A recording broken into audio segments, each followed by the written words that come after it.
Hello and welcome back to another episode of Rapid Results with Andrew Weiss. We have the wonderful Victoria Pelletier here today, joining us talking about her journey to being a COO at 24 years old, a successful speaker, and still thriving in the corporate life. And in case you're wondering about who this Victoria person is, she's a corporate executive, she's a board director, she's an author, and she's a professional keynote speaker. But I'm very excited for today's interview. And Victoria, tell us, what is the biggest and best business deal you're most proud of? Well, first of all, Andrew, thanks for having me here. I'm happy to be chatting with you and your listeners. That's a tough one for me, although I won't have a problem bragging. I feel like I've just been doing this for so many years and have had like a lot of great successes. So picking one of them will be very, very difficult. I've been a part of 18 mergers and acquisitions, and a lot of those came with corporate restructure and finding synergy, or taking some distressed businesses and improving them, and that's garnered me the nickname of the turnaround queen. But one of the ones, I guess I would say, over the last number of years, there was one organization I worked at where I was the executive sponsor for two very large clients. They were actually and it was when I was living in Canada. Canadian market much smaller, but the clients were two of the top 10 globally. And I was for our organization, and I worked really closely as the executive sponsor with our client C-suite executives, and was able to renew those deals, 7-year plus contracts. Each of them was worth $250 million plus to the organization. And as I was in the final stages of that, the company I worked for sold that entire business unit to a private equity firm. So not only had I just secured this business, I had clients who were really concerned about what that meant, and a change of control. And a big part of what I did through that acquisition and the transition was securing the signature for the change of control on those brand new contracts that were 500 million plus to that company. Oh my gosh, well done. Round of applause. That, that is incredible. And I love how confidently you say these numbers. Oh, yeah, I worked with a $250 million deal, ends up being a $500 million deal, and 18 mergers and acquisitions. You're part of those? Yeah, for the companies I've worked for, I've actually been in professional services the majority of my career. I'd say I've probably done at least another 20 supporting other clients, but those 18 were ones specifically for the companies I worked for, and one of them was a company I personally acquired as well. Oh, that is so cool. That's so cool. Well, I like starting off this way because it's kind of like the story where it's like the hero's journey. You're at the top of the mountain. You just took over the world. You're like at your battle cries out there saying, "I did this. Heck yes." But as we know, you didn't come out of the womb figuring out how to do all these things. And for those who don't know Victoria's background, she came from an abusive household. And I know what analogy I like is that some people are bouncy balls and some people are eggs. And I got this from another colleague of mine, Josh, and he says when some people hit the pavement, they collapse. And it's kind of like the analogy. They ask one son, "Oh, why are you an alcoholic?" And the son goes, "Oh, it's because my dad's an alcoholic." And they ask the other son who never touches alcohol, why don't you ever touch alcohol?" "It's because my dad's an alcoholic." So how are you able to create that mindset for yourself? And obviously it was helpful. You got moved into a different home. Was that just the main differentiator? Was just moved into a new home, or did you have to figure it out on your own how to create that new mindset for yourself? Yeah, I think, Andrew, it's a combination of a couple of things. So one, I do believe innately in my DNA, fight or flight, I am a fighter. Hmm. So I mean, and no shock, this A-type personality and competitive, like it's innate in who I am. So I think a part of my ability to deal with adversity, trauma, challenge, comes from that DNA. The other, I think, is a little bit like a muscle that's had to be developed. And I think I didn't always have a healthy level of resilience. I was very good at compartmentalizing. And I actually don't think that's healthy. At some point, I think that comes and it can bite you in the ass if you haven't dealt with all of those things. So for me, I had to learn, how to process things very differently. And actually, I will attribute my mom, and my mom is the adoptive mother who raised me, not the biological mother who was abusive to me. And she was the one who would like sit me down, for hours. And I hated it as a teenager, but she was like, "Tori, we need to, talk through this. Why are you feeling? Why are you acting this way?"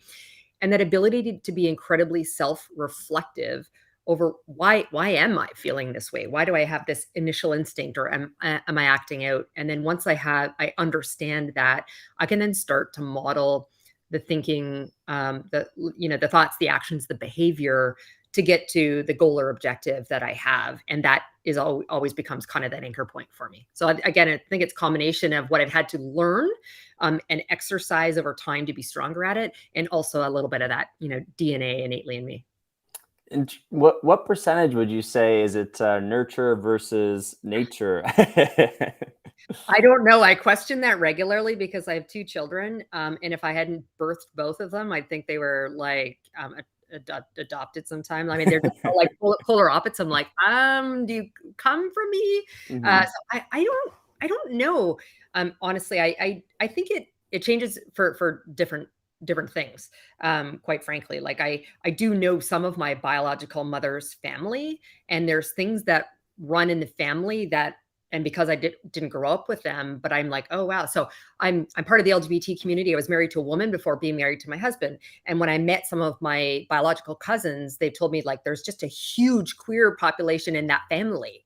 And I'm like, and I now have a queer child as well. Like, so I'm like, okay, so maybe there's some nature in there as much as from from a nurture perspective, being an open and supportive mother and family, that that created a safe place for my younger one, for example. So but then there's other circumstances where I think it's way more nurture, when I think in terms of like environment and experiences that have contributed versus like biology. Interesting. That's very interesting. And how? So being married to a woman before a man. So it sounds like you knew at a young age that you were attracted to women first. Well, was attracted to both first from the get Both. go, I or came out at okay. 14 in a Catholic high school, Oh although boy. my mom was incredibly liberal and supportive, as bisexual. Hmm. And so I've kind of vacillated over the years. I dated still mostly guys, although I grew up in a small, like Western town. Like I grew up in Canada, but I called a city I was in as like Texas North. So there just wasn't as much of a queer community there. So I dated mostly men. And then when I got relocated across the country to Toronto, which is like New York North, it was much more open, and I started dating women. And then for the first couple of years after I started dating women, I actually said, oh, maybe I'm a lesbian.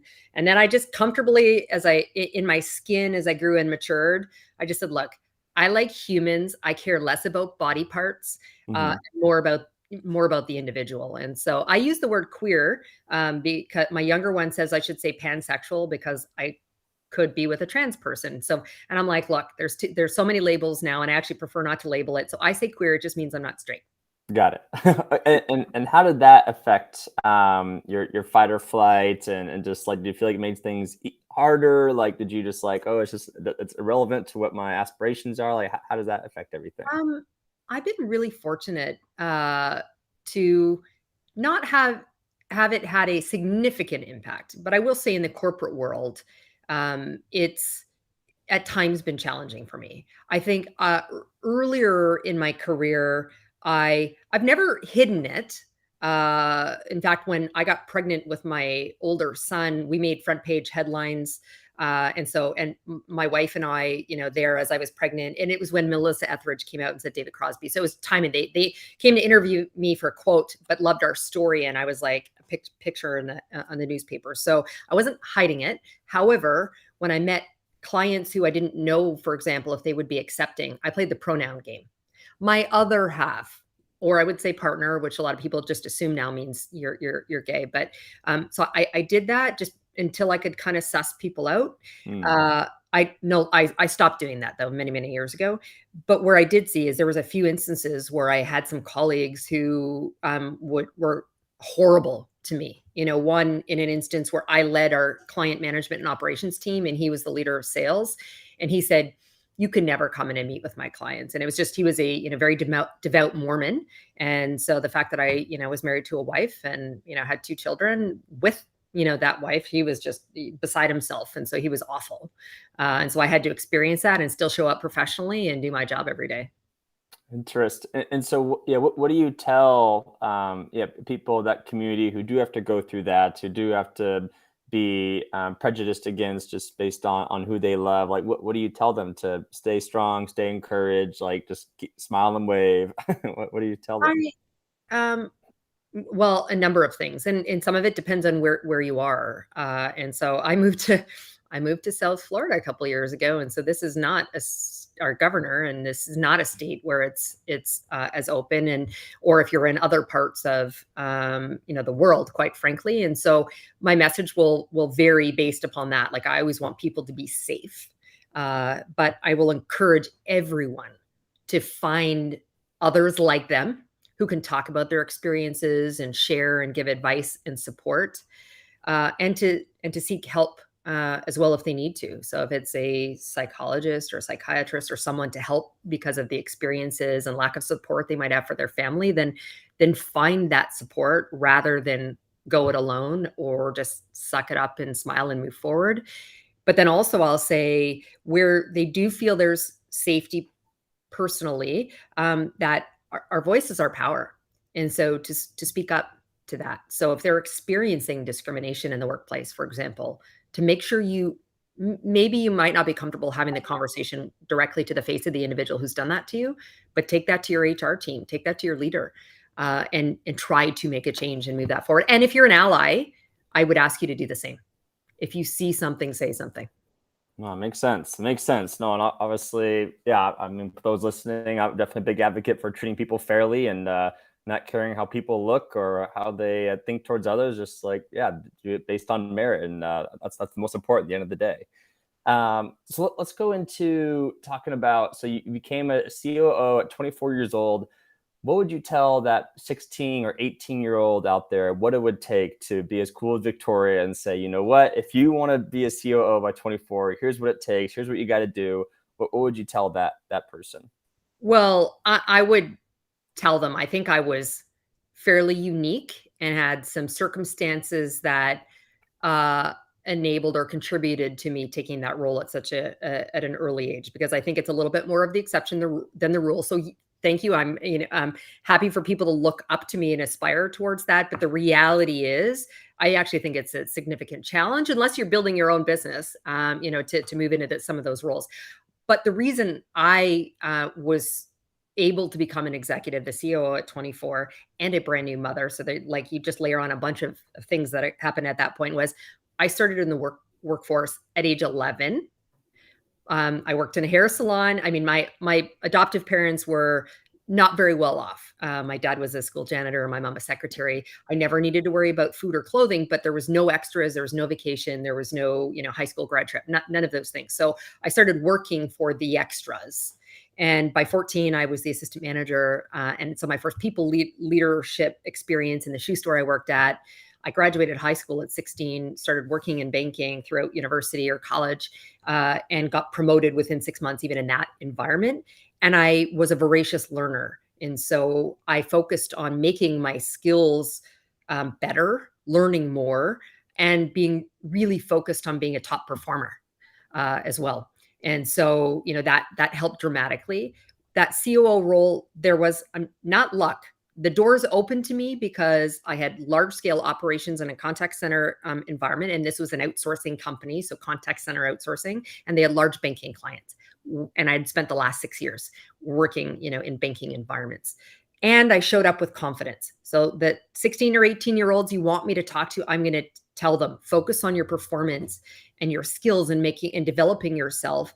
And confidence is often taken for competence.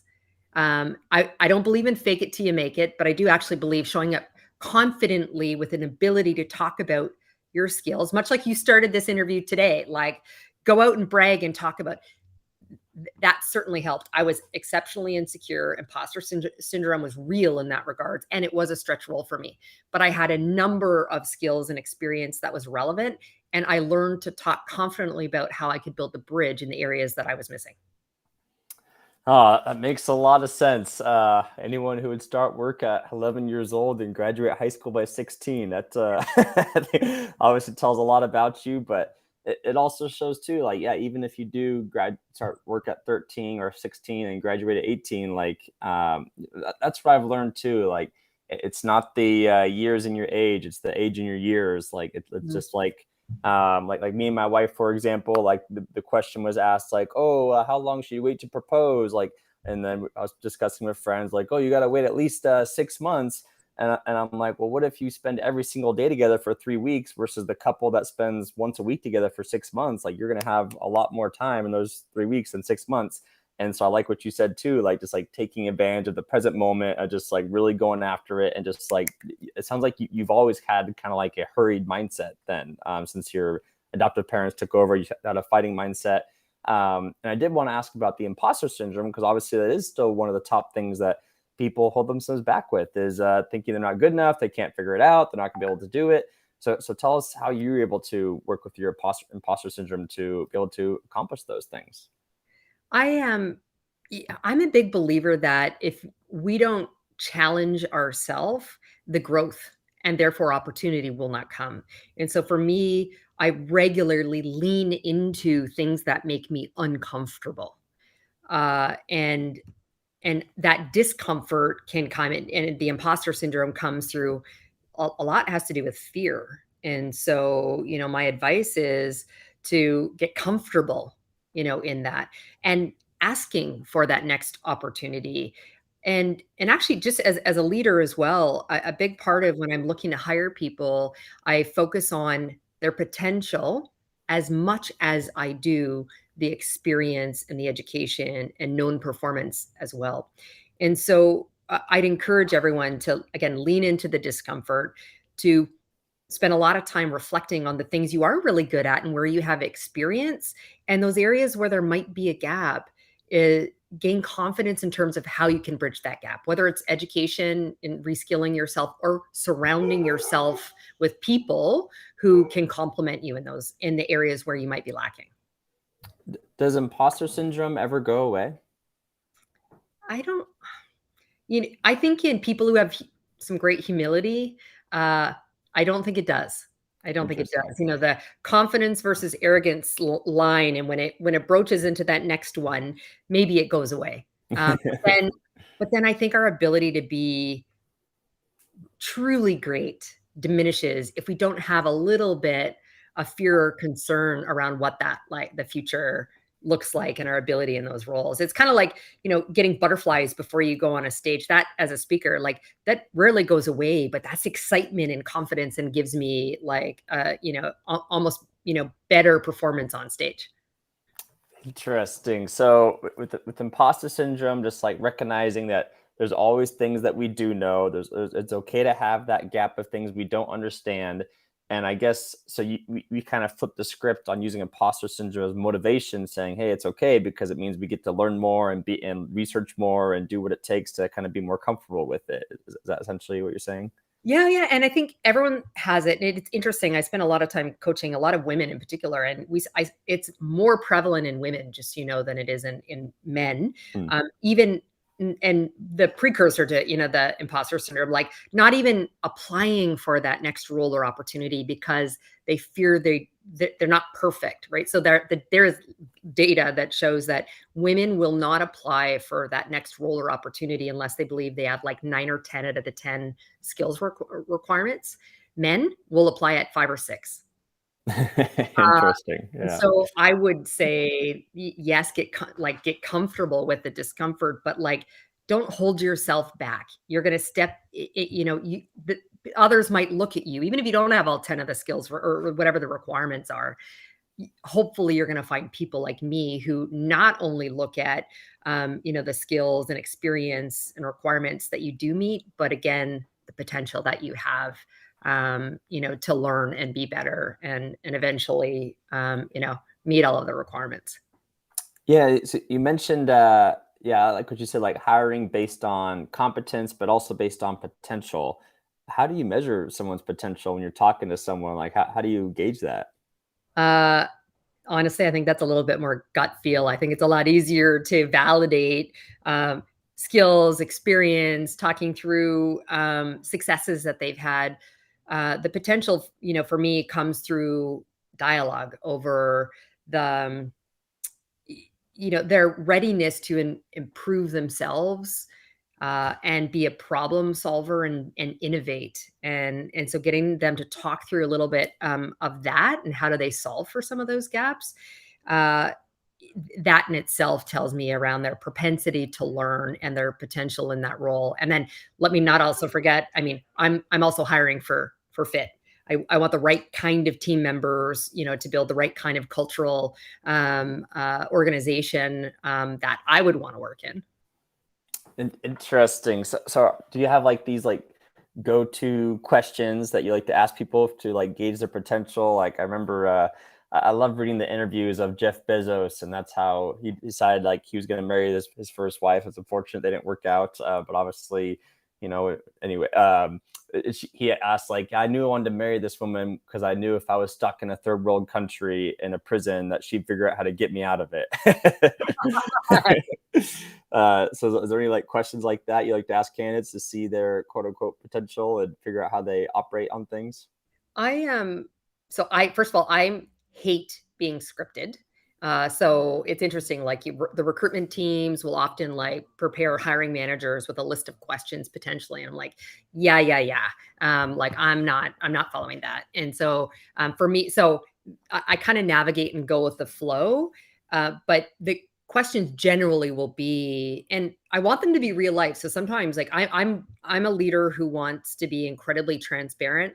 I want people to come in eyes wide open into the situation they might be getting themselves into.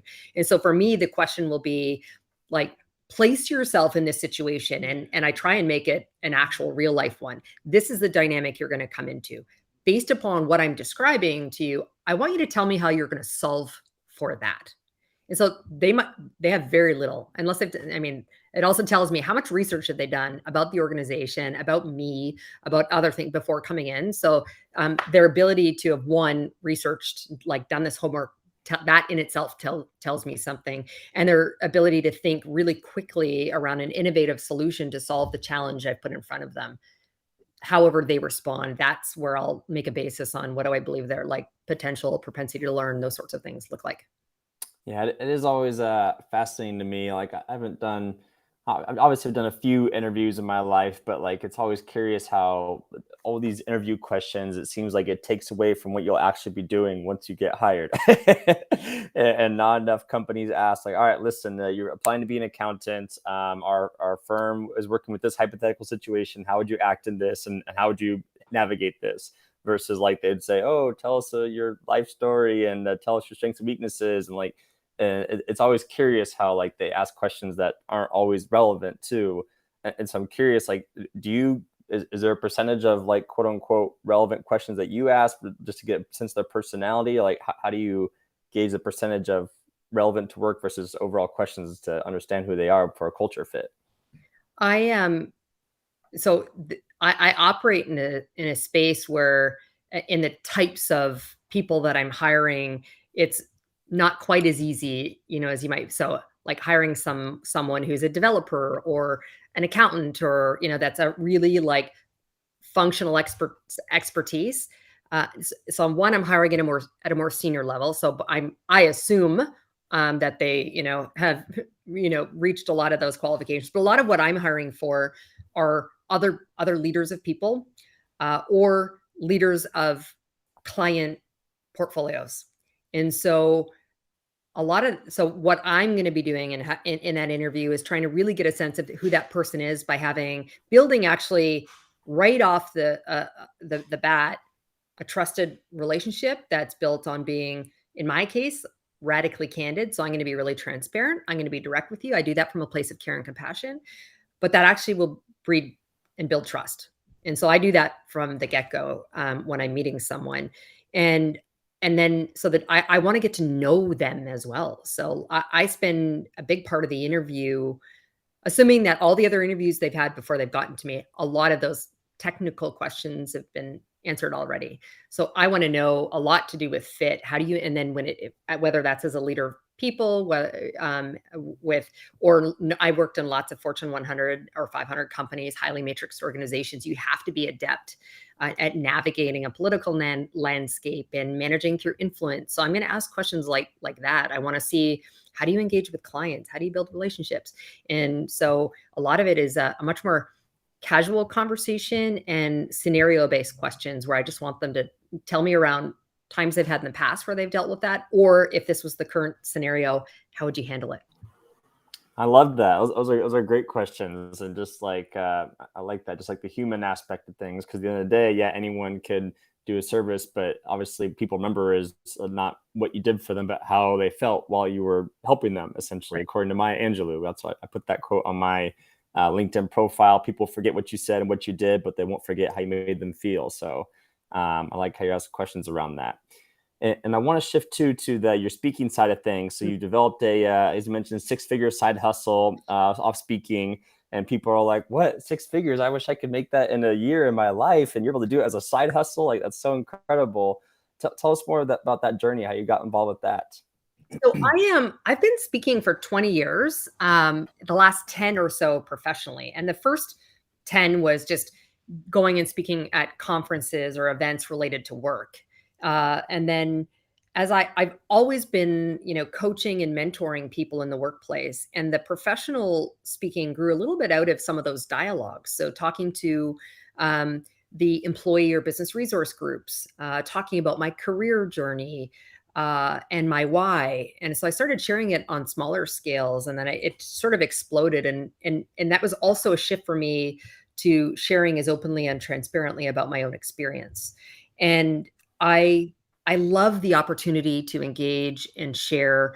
There's a lot of things that my 40 something year old self, I wish I told my 20 something year old self. And so I'm trying to impart some of that on audiences. And I love to see like the engagement with people. And so it's like an adrenaline rush for me to stand on like stages or in audiences. So when COVID hit and we had to do it all via Zoom, like it's just not the same.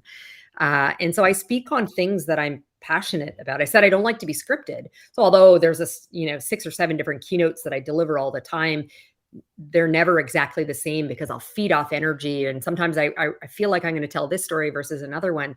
And so I mix the personal with the subject matter expertise. So I will talk about the main one I do is like the unstoppable story, which is my journey, but also talks around career advancement and what do I attribute some of my career success to. But I start with my why, to borrow from Simon Sinek. My why is my lived experience. That's why I drive like so hard. But I also talk about leadership and culture, and I always like weave in these personal stories to engage with people. But it is my side hustle by choice. I've had lots of people say, like, would you want to just do this full time? And the answer is no. I think if what brings me such great joy, if it was my full-time job, I don't think I would enjoy it as much. So for me, I like doing it as, a part-time piece that pops into, to my daily or weekly routine. Interesting. And tell us why you wouldn't want to do it full time, just out of curiosity, for those who want different perspectives on things. I like I just said, I think it was my full-time gig, I wouldn't enjoy it as much. Hmm. One, two, I will tell you, it's exceptionally exhausting. So being on is tough. Like now I am naturally an extrovert, but at the end of a work day or work week, particularly having done a number of speaking engagements, like I'm done. I tell my husband, I'm like, poor guy who's like ready to get out and explore. I'm like, oh, babe, all I want to do is just like sit here. I'm not answering the phone. Like, I just, want to like mindlessness. Mhm. Uh, and the other reason is I really enjoy the complexity of my corporate day job. I'm solving crazy problems and leading large teams. And, you know, that is, and I can share those experiences on the stage. But I want to be able to do those things as well. That makes sense. And so you mentioned that you love mentoring and coaching people. How do you decide who you decide to mentor and coach, and how do you? And that's the first question I'll ask. How do you decide who you choose? Uh, I well, I'm always committed to my team. So first and foremost, and then in others that they might ask for me to meet with. But then I'm often recommended to connect with other people. There's a former employee, and actually indirect, like but somewhat removed, that went to a different firm. And she contacted me and said, hey, there's someone at this company that I'm working with. And it turns out it was a trans person who was being discriminated against in that environment. It started with, can you just kind of talk to them? And I loved his story and I wanted to help him. And so he became someone that I've invested in and regularly meet and connect with. But it could be others. So I think there's three different sort of types of coaches or mentors I think everyone needs to have in their life. There's coach. That's typically your direct supervisor, the person who can ensure you're performing and being successful.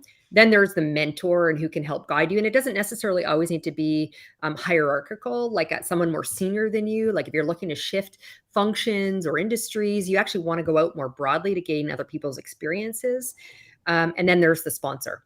So sponsor, Andrew, is more, I will only choose who that person is. You can't like create. I remember at one of the organizations I worked at, they tried to match people and sponsor. I'm like, you don't match me as a sponsor. It's my reputation on the line because I'm advocating for someone when they're not in the room. And I'm doing that based upon their brand, their performance, their potential. And so I'm going to choose that. And so sometimes I just see great humans who are performing well. And there was a person when I was at IBM, who was that individual. I was determined he was going to make partner. So I made sure I just got him connected with the right people. So for me, it's a combination of, people that I'm just directly supporting, that I'm committed to their success. So I'm going to coach and mentor them. Others who ask me to do so, and others I just directly choose because I believe in them. I love that. And how do you have like the as they say, attached detachment of, because obviously you can't control what people do. All you can do is kind of guide them and stuff. So it sounds like for example, the person you wanted to become partner, did they end up becoming partner as well? Yeah, Okay. so what about, are there any people who like who try to coach a mentor and they just weren't having it, and then you guys change directions, and like how do you, as a coach and a mentor myself, like how do you figure out how to emotionally attach versus detach from people who you're helping? I always build emotional attachment, and so it's hard not to. But when I take on a little bit on a more formalized, so I do a tiny bit of like executive coaching on the side, no more than generally a couple of clients. You have to be referred to me to do that. And that's just because of time and capacity. But before I would ever accept that, I'm very clear with someone around my style and how I'm, going to be working with them. So the radical candor for your listeners, Kim Scott's book, I always operated in this way, but as soon as she wrote the book, I had the vernacular to match what I was doing. And so that is being direct It's and called transparent. Radical Candor is the book? Radical candor. Yeah. Kim Okay. Scott Okay. is the author. And she talks about COO of Facebook, I'm forgetting, Sheryl Sandberg was her boss, and who gave her some incredibly direct feedback, but from a place of care and compassion, and to see her grow. That's where it stems from. But that's how I operate. But so for me to coach someone, we should actually have, I think, some kind of an emotional connection. I'm invested in your growth and performance and betterment. But that doesn't mean I'm not going to have a really difficult conversation with you. I'm going to challenge you. I'm going to ask very difficult questions for you. And some don't like that. I actually had one that I worked with in the last year, and it was more on the personal branding side than on the executive coaching side. And I was very clear, like, this is how we're going to operate. And at one point I gave her, like, it was strong feedback. And the next month she's like, I'm wondering if we should end our relationship. We're still connected, but like it was some very difficult, harsh feedback. And then when it's in the workplace and I'm coaching people, like as I said, I'm committed to their success. But at some point we need to part ways. So as much as I might like an individual personally and feel emotionally towards them, and I might recognize I'm impacting their career and financial livelihood by making some of these decisions, if after doing everything I can to coach and guide them and give them, the actions and tools and support to be successful, they choose not to do that, then at some point I have a business to run. And, I have other team members that I'm supporting, and we might need to make the difficult decision to part ways. Interesting. So sometimes they initiate, sometimes you just take on, let's say, 3 month or 6 month clients at a time, and eventually you guys say, hey, our time is up, essentially. Is the person who helped you become a partner, is that one of your most proud moments of helping coach and mentor someone? Yeah, I mean, he was such an exceptional person that I do actually think he would have made it on his own. It might not have been in the year he made it. It might have taken a little bit longer. But I think I really did get him connected with a lot of the right people within our organization. So he had visibility, because a big part of the way you make partners around some of your financial numbers. And there's a lot of other metrics, but this one was heavily, heavily focused on that. And he didn't have those. So if it was that alone and I hadn't gotten him connected and visible to others, it might not have happened when it did. Um, but I've had a number of those. For me, at some point, I shifted. As much as I am focused on the business results, the legacy I want to have is around being a really good human and improving the lives of the communities, the workplaces, and all the people that I touch. And so, um, and by the way, by being that kind of a human-centered leader who's really focused on their people, actually drives the business result. Like there's no trade-off here. But that's where I've, like almost maniacally focused on, being that kind of leader, building other types of leaders, and then having the right kind of culture as the outcome of those actions and behaviors and the right kind of people. I love that, and I think that's a great attitude too. Is understanding, going back to like the quote unquote detachment, is like, this person is going to get here no matter what. I want to help get them there faster, kind Yeah. of thing. Because obviously, it still gives them control, and again, that you can still pat yourself on the back. But obviously, it's not about patting yourself on the back. But obviously, it's still kind of good to have. And I also wanted to ask too about the mergers and acquisitions side of things. So I just got started with the show Suits. I know it's been out for like 10 plus years, but have you heard of that show or seen any of that by any chance? So I know, like, in the show, like, oh, mergers and acquisitions, here's all the papers, good luck, have fun, kind of thing. What is, as a corporate, as a corporate member, and obviously this obviously applies in the entrepreneurial world too, but tell us about the mergers and acquisitions as far as like general advice, approaches you wish you knew earlier, and how to navigate that. I'm just curious, like, your overall approaches and thoughts to that. So of the 18 that I've been a part of, for the companies I worked for, or in one for myself, I've also done probably 20 for clients, as well, that I've supported. So I've been a part of many of them, and a variety of different types and involvement in the stage. So everything from like identifying targets to acquire, to the due diligence. Well, once we've identified and going through to the end-to-end process that included the integration of and like detailed project management, people and process and technologies. That includes things like reorganization or restructuring as the acquisition integrates into the acquiring company. And so what I would say, that I've learned is where it can go incredibly wrong, more once the acquisition's taken place, is in the communication and the change management. And this is where I've actually as I've shared, much of my career has been in like professional services. And so consult through to operate with technology always kind of is the enabling force. And when I was at IBM, I ran the last role I was in was running all of the Americas, what they call talent transformation, client-facing business. So HR strategy was reorganizations and people development and all the DEI, all those kinds of things, as well as the technology and the outsourcing. I also led all of the change management function for all of IBM's America's business unit. And I remember telling our leaders that if we weren't embedded in any kind of transfer, it could be like a technology implementation. It didn't have to be an acquisition, but if we weren't embedded as part of the change management team, I thought we needed to look at the way we looked at contingency and risk associated with that in a very different way. Because many companies think, hey, I have a project management office, which is where change management often will sit. But a merger acquisition is so different than the kinds of projects that they're doing, and the way we need to communicate and get ahead from with the connectedness of leaders and business unit leaders, but all the way down to frontline leader.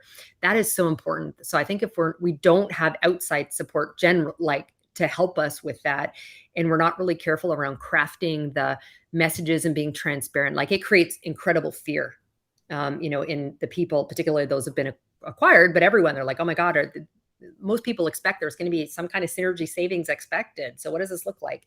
So get in front of that, say like, this is what I can tell you. This is what I know, but also here's what I don't know yet. Here's how you're going to be a part of the process. Here's the timeline, all of those sorts of things. That's where I see a lot of this go wrong.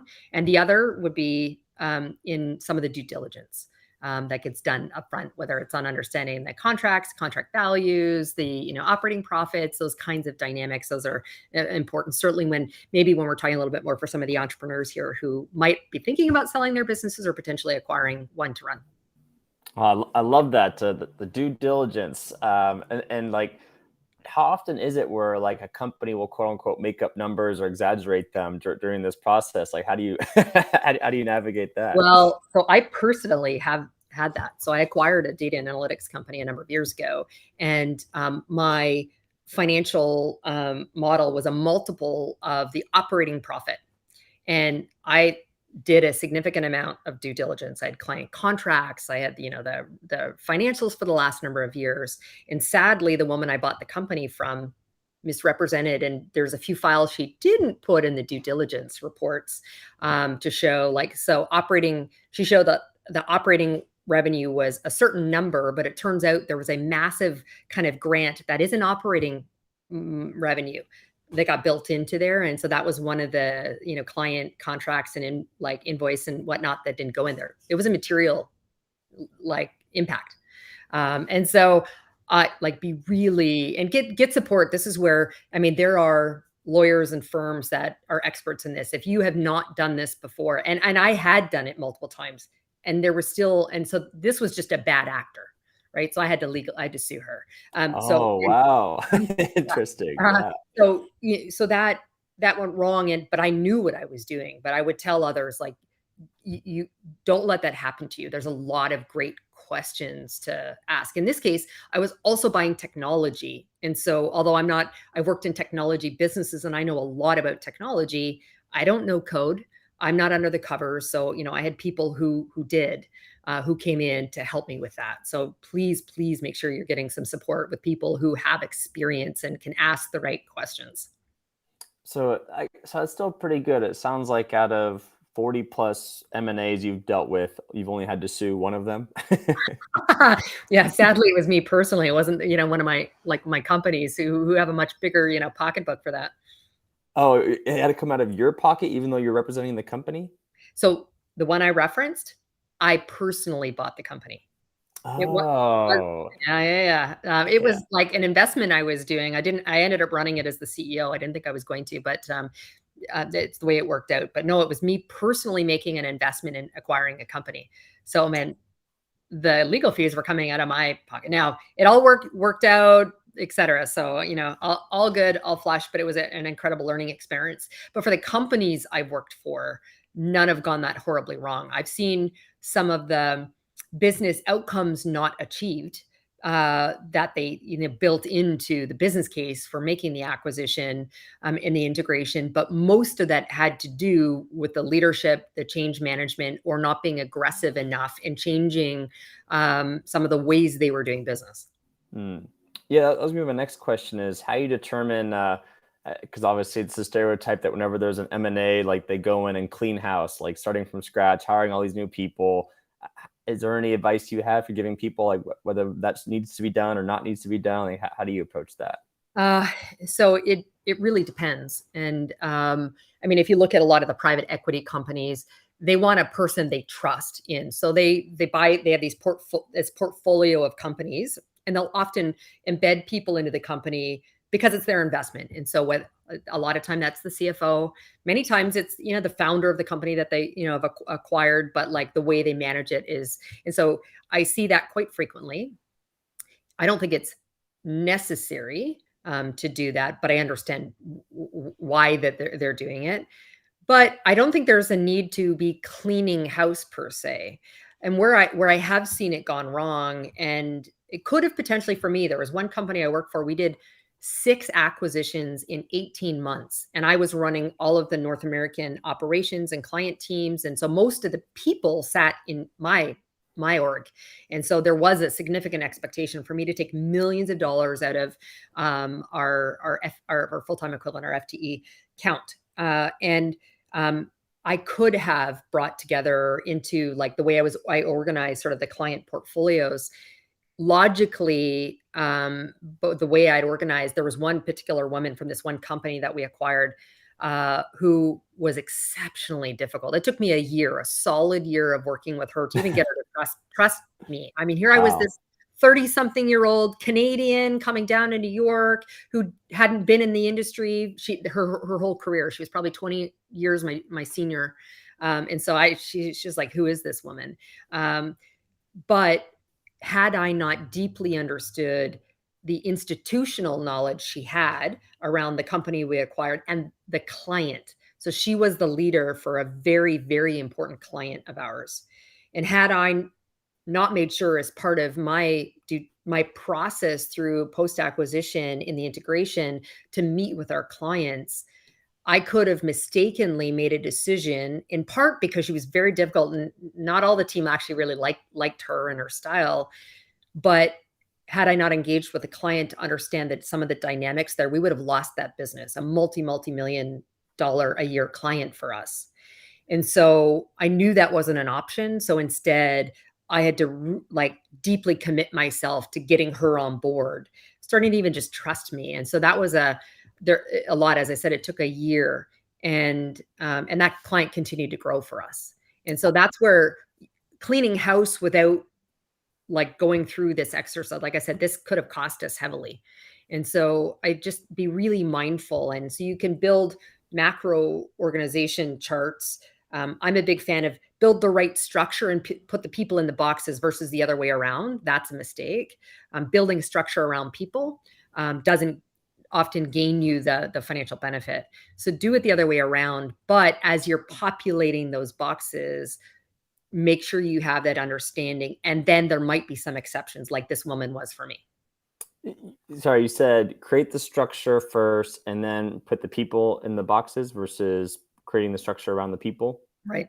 Right. Interesting. Yeah. I was working with a client last year who was doing, it was a massive it was a CEO and with his board, a massive corporate restructuring. And I remember, and this is where I pushed this with him. And it's funny, I remember saying to him, I'm like, look, I don't think you hired me to tell you what you want to hear. But he was trying to move someone so we had built a structure and said, this is the way to consolidate and move and gain all of these savings. And there was a woman whose whole org was being moved into another, but he was very close with her and he was going to move her into this role that she didn't even appear to have the experience for.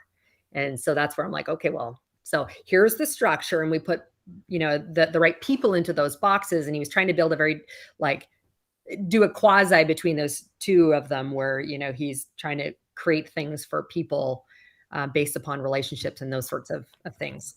And so doing the right thing for the business and the people isn't always aligned. And so recognize that there are still going to be some really difficult decisions that need to be made. Yeah, no, it definitely sounds like it. I'd love for you to dive deeper into that story of that woman who was 20 years your senior and like wouldn't listen to you, wouldn't cooperate with you. And I don't know about you, but I don't have much patience. And so waiting a full year to work things out like that's a long time. I mean, it was, I'm always committed. So my team, I always have like calendared one-on-ones with my direct reports and many times skip levels as well. Although I'm clear with my team, like that's not the only time you come and talk to me. We're just making sure there's space in our calendars as time gets away, and we'll shift it if we need to, if there's conflicts. And so, I mean, it was like a biweekly or monthly meeting with her, and lots of regular meetings around the client and the portfolio that she had, et cetera. So it was just a full year of many, many meetings. But a couple of, conversations where I remember saying to her, like, Kathy, like you need to know, I don't have all the answers. And yes, I'm this like younger Canadian who's been moved down to New York to, manage all of this, but I need your support. I need to leverage you. I respect deeply the industry experience you have and how much this client loves you. I said, but we have expectations. That company we work for was a public company. I'm like, and our, North American president, like so you got to help me. And so how are we going to do this? And so I think by being really open and one saying, I don't know what I don't know, but I trust you and I want you to be a part of this and help me figure this out. I actually think that over time is what helped. And I think she saw like I was committed and I was doing other things and, doing the, betterment for, our business and again, trusting her pretty significantly. That's what helped. So that after one full year, I finally recognized, okay, she's fully on the bus. That is interesting. I remember one of my top favorite books I've ever read, and I love rereading it, is The Magic of Thinking Big by David Schwartz. I'm not sure if you've heard of that book yet. I haven't. But yeah, I recommend it. And one of the top takeaways from the book is like, no one's better than you and no one's lesser than you. And in the book, it does touch on a little bit, what it's like, when you have to manage people who are older than you and how they are like, why would I listen to you?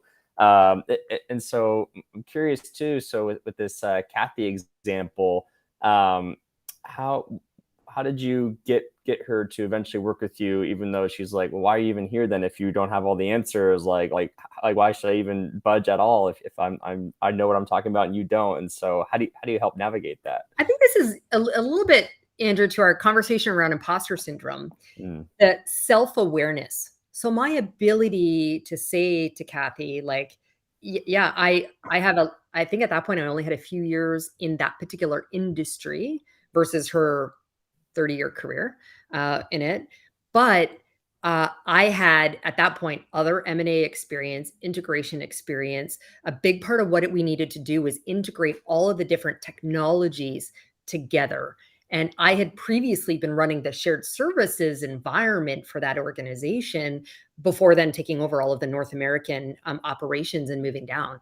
And so my ability to say, like, these are the things where I have skill and I have experience. Yeah, I've got these gaps over here, but this is why we're going to complement one another as a great team. Plus others we have, and so bridging it that way and acknowledging and having humility that I don't, you're right, I don't have all the answers. I don't have all of the industry experience, but I have this.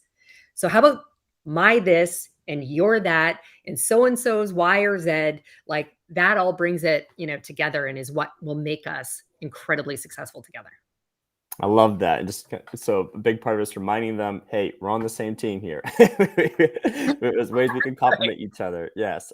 And I also like to admitting like, hey, I don't know everything. And hopefully that usually gets the other person to admit, okay, yeah, I don't know everything either. So that helps a little bit too.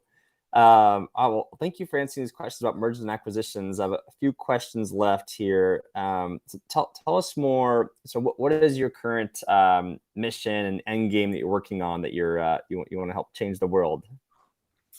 Yeah, I spend a lot of time talking about personal brand, and one of the important things is around brand is to be really clear around the legacy or the impact you want to have.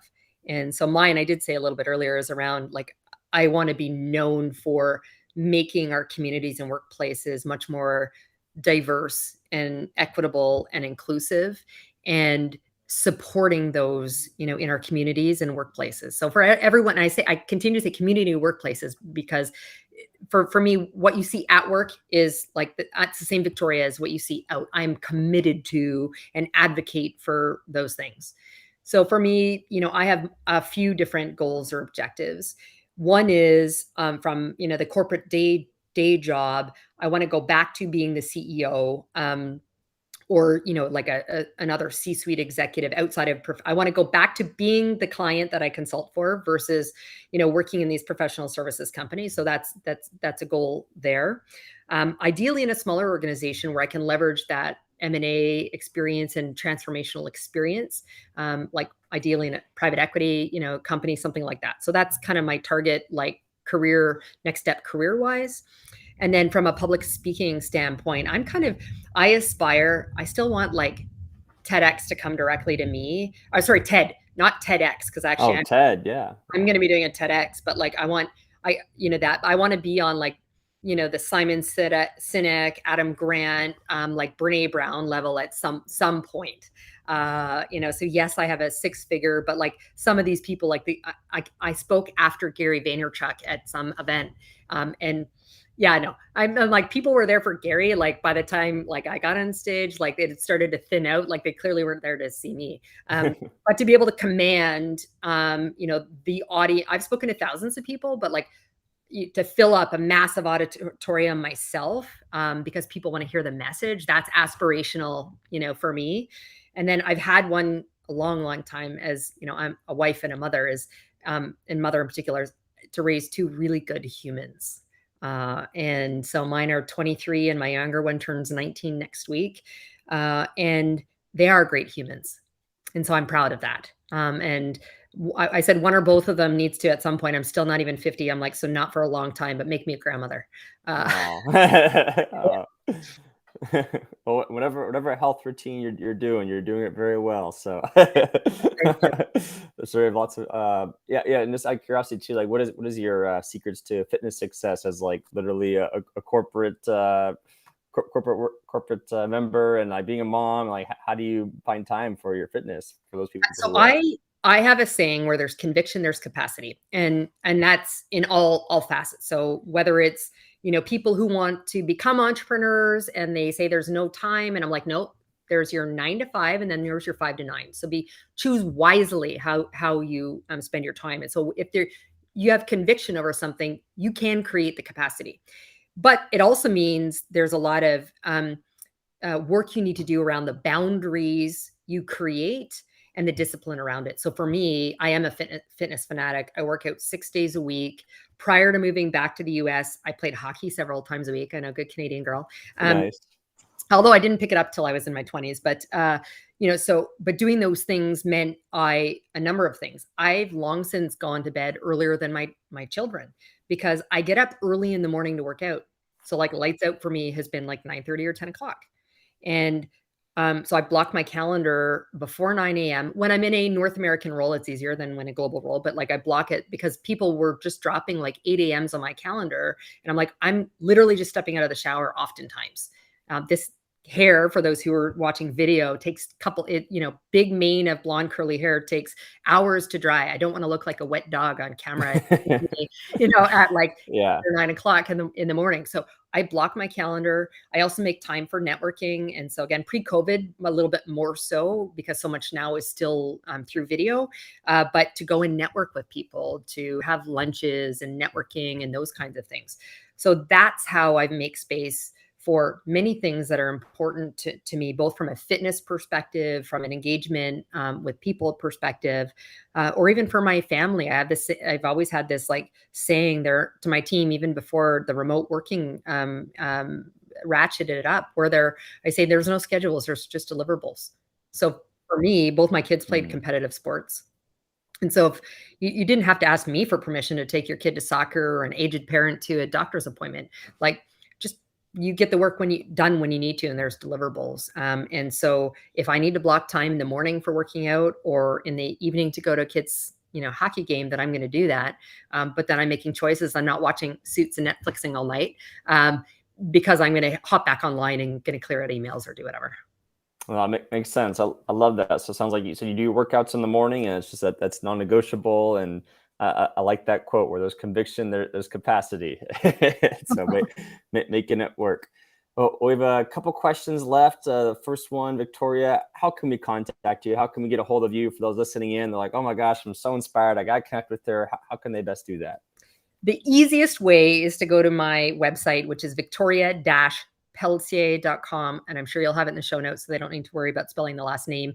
And then from there, they can choose to connect out with me on whatever social platform they prefer, whether it's LinkedIn, Facebook, Instagram. Perfect. And then last question, what's the one takeaway you want someone to have from this interview today?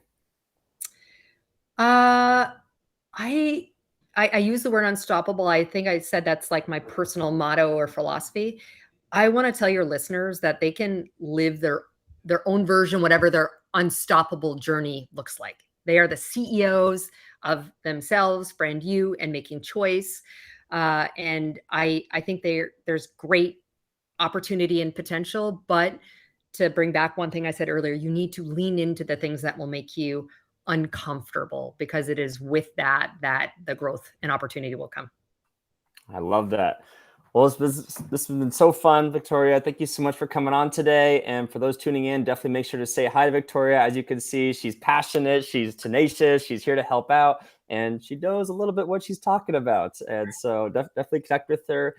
And obviously hire her to speak, check out her books. And otherwise, we'll see you all next week. So thank you, everyone. Thank you.